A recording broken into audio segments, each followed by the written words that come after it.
No coração da Europa Oriental, desenrola-se uma história de conflito e resiliência, à medida que as forças ucranianas fazem avanços significativos ao longo da fronteira russa. Hoje, mergulhamos nos últimos desdobramentos das linhas de frente, trazendo um olhar aprofundado sobre o drama em desenvolvimento entre a Rússia e a Ucrânia.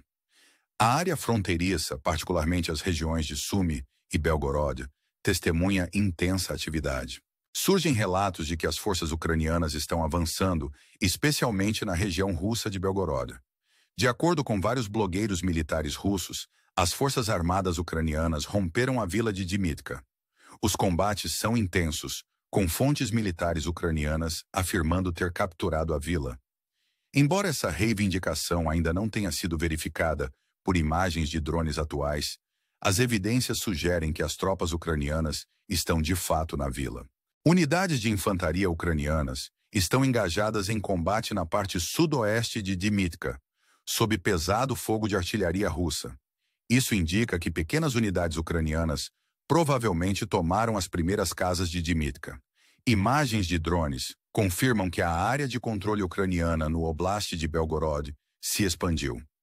Esta área, anteriormente marcada como cinza e russa, agora está sob a zona amarela ucraniana, com a zona cinza ao sul e oeste de Dimitka também se expandindo. O avanço ucraniano se estende até 2 quilômetros em direção ao nordeste, insinuando uma incursão potencialmente mais profunda. Esta tarde, fontes militares russas relataram ataques terrestres ucranianos em Papovka, um vilarejo vizinho de Dimitka, também próximo à fronteira russo-ucraniana. Dados russos sugerem que esses movimentos foram antecipados em vez de ataque surpresa, já que as forças russas aguardavam o avanço. Os resultados exatos desses ataques permanecem incertos, mas é evidente que as forças ucranianas estão determinadas a fazer ganhos territoriais significativos. O objetivo militar ucraniano é impedir o deslocamento de forças russas para a Ucrânia após eventos recentes na região. Várias grandes unidades militares russas foram reposicionadas, ficando disponíveis para realocação na Ucrânia. A liderança militar ucraniana busca interromper esses movimentos, garantindo que essas unidades não reforcem posições russas na Ucrânia. Os ataques ao redor de Dimitka demonstram o primeiro impacto dessa estratégia, com a liderança militar russa movendo várias unidades para o Oblast de Belgorod. Essas unidades estavam anteriormente ativas na frente de Kursk, e agora algumas delas estão supostamente envolvidas na defesa de Dimitka. As forças armadas ucranianas estão focadas em empurrar essas unidades de volta, recuperando seu território. As especificidades das unidades envolvidas ainda não são conhecidas, mas mais informações são esperadas nos próximos dias. Enquanto as intenções militares ucranianas nesse setor permanecem incertas, os ataques em Belgorod não são comparáveis aos em Kursk meses atrás. Em outros lugares ao longo da linha de frente russo-ucraniana, a situação permanece estática. No entanto, esta semana, certas áreas receberão uma avaliação mais minuciosa. Na noite passada, as Forças Armadas russas lançaram um ataque aéreo à Ucrânia, implantando 99 drones de combate, incluindo o modelo Shahed 136. A defesa aérea ucraniana relatou ter interceptado 57 desses drones, enquanto 36 drones Shahed alcançaram seus alvos sem causar danos significativos. Os ataques visaram principalmente cidades e regiões como Zaporizhzhia, Kropivnitsky, Kiev e Chernihiv.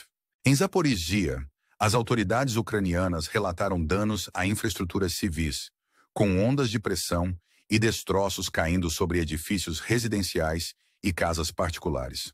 O rescaldo do ataque é evidente em imagens que mostram a devastação em um distrito de Zaporizhzhia.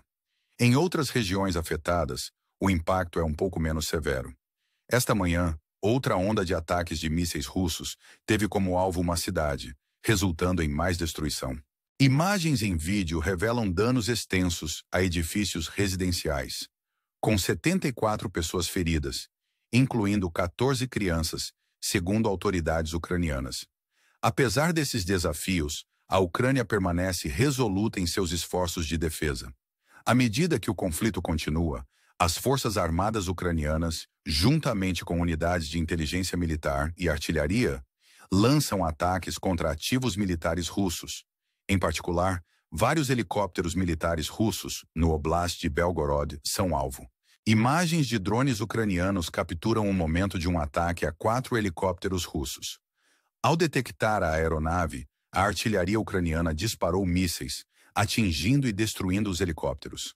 Estes incluíram 2 helicópteros de ataque, Kamov K-52, e 2 helicópteros de transporte Mi-8. A perda desses helicópteros no Oblast de Belgorod é uma grande derrota para a Força Aérea Russa. Além disso, segundo fontes russas, uma aeronave de caça Sukhoi Su-25 caiu no sul da Rússia devido a falhas no motor. O piloto teria se ejetado com segurança, destacando os desafios contínuos enfrentados pelas forças russas na manutenção de suas capacidades aéreas.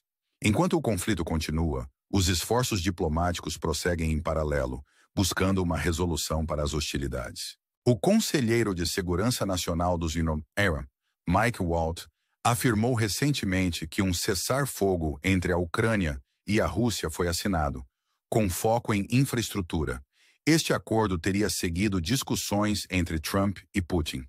Atualmente, os Estados Unidos estão mediando negociações entre a Ucrânia e a Rússia sobre uma trégua marítima. O foco é principalmente em alcançar um cessar-fogo no Mar Negro, uma área crucial para ambas as nações. No entanto, as declarações de Waltz surgem em um contexto de ataques aéreos contínuos às infraestruturas de cada um. Recentemente, ocorreram conversas em Riad entre delegações americanas e ucranianas. As discussões visavam explorar possíveis caminhos para desescalar a situação. Após essas conversas iniciais, delegações americanas e russas se reuniram na mesma cidade, com o porta-voz do Kremlin, Dmitry Peskov, confirmando a reunião. Os tópicos de discussão incluíram o Mar Negro e o estabelecimento de rotas de navegação seguras. Peskov reconheceu que, embora avanços significativos não fossem esperados, ainda havia muitos aspectos a esclarecer entre a Rússia e os Estados Unidos. De Kiev, a mensagem foi semelhante, indicando nenhum progresso real nas negociações em andamento em Riad. Apesar da falta de resultados imediatos, essas discussões são cruciais para lançar as bases para um cessar-fogo potencial.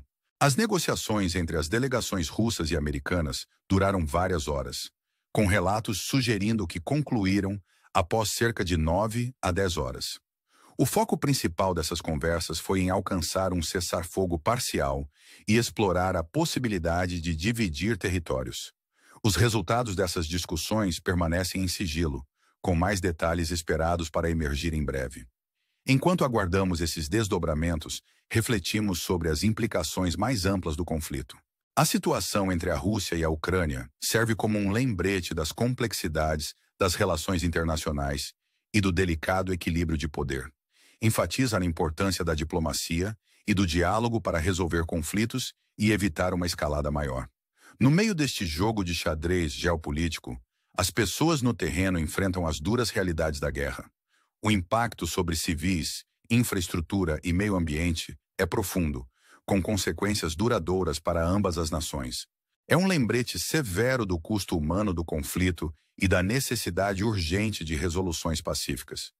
Enquanto continuamos a monitorar a situação, somos lembrados da resiliência e determinação daqueles pegos no fogo cruzado.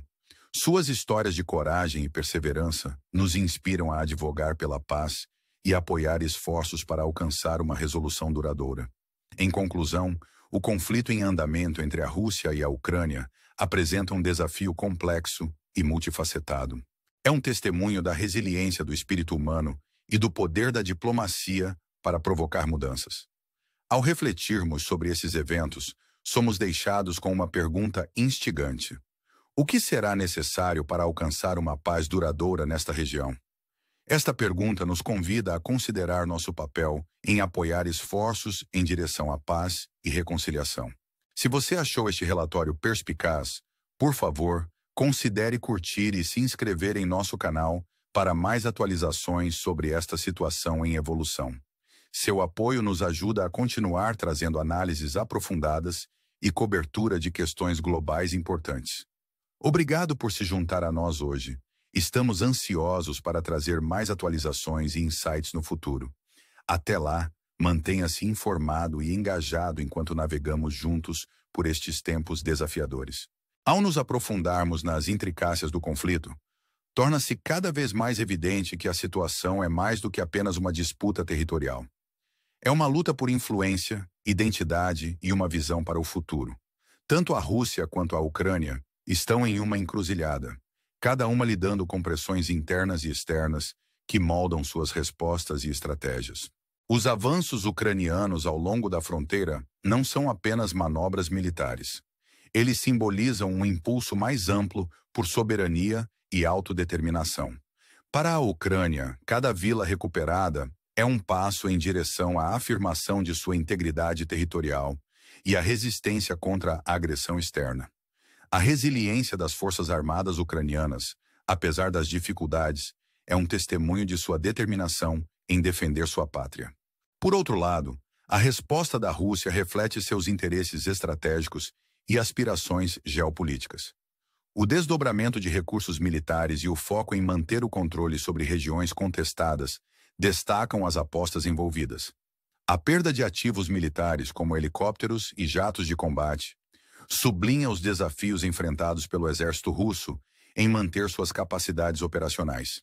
Em meio a esses desenvolvimentos militares, o papel dos atores internacionais não pode ser ignorado. O envolvimento dos Estados Unidos na mediação das negociações aponta para a importância global do conflito. É um lembrete de como nosso mundo está interconectado e como conflitos regionais podem ter implicações de longo alcance. As discussões sobre uma trégua marítima e a navegação segura no Mar Negro são passos cruciais para reduzir as tensões e construir confiança entre as partes envolvidas. Essas negociações, embora complexas e repletas de desafios, oferecem um vislumbre de esperança para uma resolução diplomática. Elas destacam a importância do diálogo e da disposição de se engajar em discussões construtivas, mesmo em meio a hostilidades profundamente enraizadas. Enquanto aguardamos os desfechos desses esforços diplomáticos, é essencial considerar o contexto mais amplo. O conflito não é apenas uma questão política ou militar. É uma tragédia humana com impactos profundos nas vidas de inúmeras pessoas. Famílias são deslocadas, comunidades são desestruturadas e as cicatrizes da guerra permanecem muito depois de as batalhas terem terminado. Essa realidade reforça a urgência de encontrar uma solução pacífica. É um chamado para um compromisso coletivo em apoiar esforços humanitários, reconstruir comunidades e fomentar a reconciliação. Convida-nos a refletir sobre as lições da história e a importância de prevenir conflitos futuros. Nesse cenário complexo, cada um de nós tem um papel a desempenhar. Seja por meio de defesa, conscientização ou apoio a iniciativas de construção de paz, podemos contribuir para um mundo mais pacífico e justo. Ao ponderarmos sobre o futuro da região, somos deixados com uma pergunta pungente. Como podemos, como comunidade global, trabalhar juntos para garantir que a paz prevaleça? Essa questão nos desafia a pensar além das fronteiras e a reconhecer nossa responsabilidade compartilhada em promover estabilidade e harmonia. Incentivamos você a se manter informado e engajado com essas questões. Ao entender as dinâmicas em jogo e as histórias humanas por trás das manchetes, podemos apreciar melhor as complexidades das relações internacionais e a importância da empatia e solidariedade. Ao concluirmos este relatório, convidamos você a se juntar a nós na defesa da paz e no apoio a esforços para construir um futuro mais brilhante para todos. Obrigado por fazer parte dessa jornada e estamos ansiosos para trazer mais insights e atualizações nos próximos dias. Seu apoio contínuo e engajamento fazem a diferença e juntos podemos contribuir para um mundo onde a paz e o entendimento triunfam sobre o conflito e a divisão.